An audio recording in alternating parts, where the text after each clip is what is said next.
Salut à tous, on se retrouve pour une nouvelle vidéo et plus précisément pour présenter notre nouvelle recrue Samuel Gigot. On va revenir sur son parcours depuis ses débuts, sur son style de jeu avec un focus sur ses qualités et ses défauts et on va se demander si c'est une bonne recrue pour l'OM et s'il peut se fondre dans la tactique de Sampaoli. De votre côté, vous en pensez quoi de cette arrivée? Est-ce que vous êtes satisfait ou alors est-ce qu'à la place de Longoria vous auriez opté pour un autre joueur? J'attends vos avis en commentaire. Pour commencer, Samuel Gigot est né le 12 octobre 1993 à Avignon. C'est d'ailleurs là où il fera ses premiers pas dans le football, d'abord à la MJC Avignon, puis à l'Avignon Foot 84. À 17 ans, il rejoint l'US Le Pontais, avec qui il va passer une petite année en U19, avant d'être remarqué par Arles-Avignon. Il intègre d'abord les U19, puis il est promu en réserve pour jouer en DH, avant de faire sa première apparition sur le banc de l'équipe pro en Coupe de France. Il signe pro à l'été 2013, et après 2 saisons, 39 matchs et 4 buts, son club est relégué en national, et Gigot décide de ne pas prolonger. Ses performances en Ligue 2 attire l'œil du KV Courtrai. À son arrivée, il fait une saison pleine en étant titularisé en défense centrale, mais aussi en tant que latéral droit. Sur la saison 2016-2017, il est un pion essentiel de son équipe, au point de prendre le brassard de capitaine à plusieurs reprises, mais en toute fin de mercato hivernal, il signe à la Gantoise pour un peu plus d'1 million d'euros. Sous les ordres de Van Asbroek, il devient très vite un titulaire indiscutable et découvre même l'Europa League avec un parcours jusqu'en 8ème de finale. La saison suivante, il réalise encore une saison pleine avec 44 matchs toutes compètes confondues.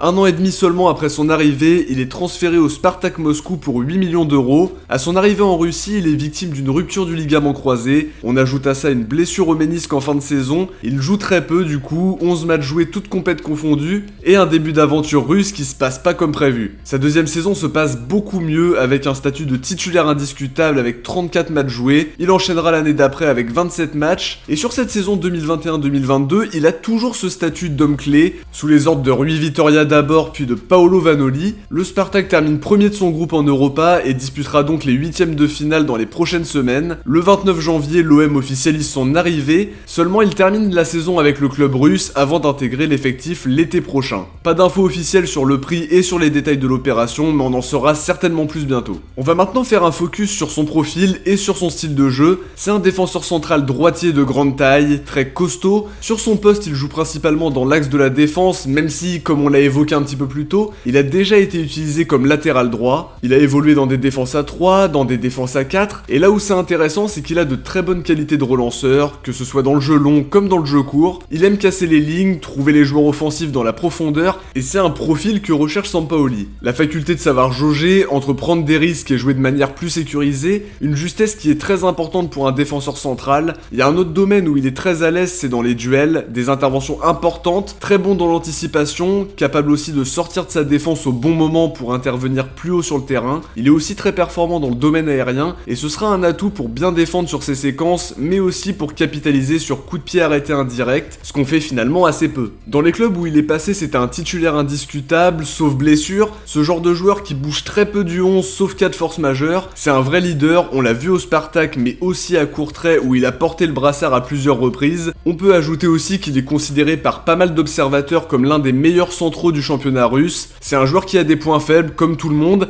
il peut être mis en difficulté face à des attaquants rapides dans l'exécution ou qui peuvent le prendre de vitesse. Il devra faire attention à ça en Ligue 1 où c'est plus rapide qu'en Russie, mais dans l'ensemble c'est un joueur assez fiable qui a convaincu partout où il est passé, même s'il n'a pas joué dans l'un des 5 grands championnats. Son départ définitif en fin de saison a beaucoup attristé les supporters du Spartak, qu'ils considèrent comme l'un de leurs meilleurs éléments, un départ inévitable selon eux mais qui reste une très grosse perte pour le club. Ça rassure toujours un petit peu de voir ce genre de commentaires, même si c'est un autre défi qui s'ouvre à lui avec des particularités différentes. Autre élément dont il faut parler, il se blesse très peu et quand c'est le cas c'est rarement de longue durée, mis à part sa rupture du ligament croisé et sa blessure du ménisque il y a quelques années. Pour le reste c'est plutôt fiable sur le plan physique. Maintenant, est-ce que c'est une bonne affaire pour l'OM? Sur le papier j'ai envie de dire oui. C'est un défenseur qui a de l'expérience avec plus de 250 matchs au compteur, avec aussi une expérience européenne acquise en Europa League. Sur le montant de l'opération, on l'a dit, on n'a pas encore les détails exacts, mais s'il vient libre c'est une bonne idée, et si c'est un transfert, le prix devrait être assez raisonnable. En termes de salaire, il est aux alentours de 175 000 € mensuels en Russie, ça rentre dans notre grille salariale. C'est aussi un joueur qui est plutôt rodé tactiquement, il a joué dans une défense à 3 avec le Spartak en tant que défenseur axial, il vient probablement pour anticiper le départ de Tchaeta-Tsar, c'est une tactique qu'il connaît et ça va grandement faciliter son adaptation au principe de jeu de Sampaoli. On a parlé de ses qualités de relanceur, et ça aussi c'est important pour se faire une place dans cette défense à 3, il aura besoin d'un peu d'adaptation parce qu'il n'a jamais joué en Ligue 1. Selon les championnats, le jeu n'est jamais le même et on peut s'interroger sur ce point-là. Il a en tout cas les qualités pour s'imposer. Faut aussi rappeler que le joueur avait pas mal de prétendants et qu'il a été convaincu par le discours de Longoria et de Sampaoli. Le fait qu'il soit supporter de l'OM a dû l'aider dans son choix. Je pense qu'il a le profil recherché et qu'à ce niveau-là, Longoria a fait preuve de pragmatisme et a saisi une bonne opportunité. Est-ce qu'il a été recruté aussitôt par rapport à l'éventuelle interdiction de recrutement? On imagine que oui, même si le club reste confiant en interne, on sait jamais ce qu'il peut se passer devant le TAS. Le salaire sur les 6 prochains mois est probablement pris en charge par le club russe et ça permet de boucler une arrivée à l'avance et de distancer définitivement les autres prétendants. C'est un défenseur qui va apporter du caractère à cette équipe, qui correspond à ce que Sampaoli recherche. Évidemment, on peut pas prévoir à l'avance si ça va marcher ou non, mais sur le papier c'est quand même séduisant. Il entre en tout cas dans ce que le coach veut mettre en place, mais comme toujours, la vérité viendra du terrain et il aura tout à prouver à son arrivée. Ça ressemble à une belle opération financière pour un défenseur costaud, bon relanceur et qui a une bonne réputation d'ensemble. Ça permet aussi et surtout d'anticiper parce que ça n'a pas toujours été le cas à Marseille, et dès janvier on a déjà bouclé notre première recrue estivale, c'est vraiment pas fréquent. À 28 ans il va retrouver la France et découvrir la Ligue 1, l'âge de la maturité pour un défenseur central déjà expérimenté, mais qui a encore de belles années devant lui. Ça rentre aussi dans la volonté de Sampaoli de recruter des joueurs qui apportent leur expérience, déjà pour encadrer les plus jeunes tout en n'étant pas cramés pour le haut niveau, un recrutement dans la lignée de Bakambu ou Kolasinac qui eux aussi sont dans la fleur de l'âge, avec la possibilité de jouer plusieurs années à Marseille si tout se passe bien.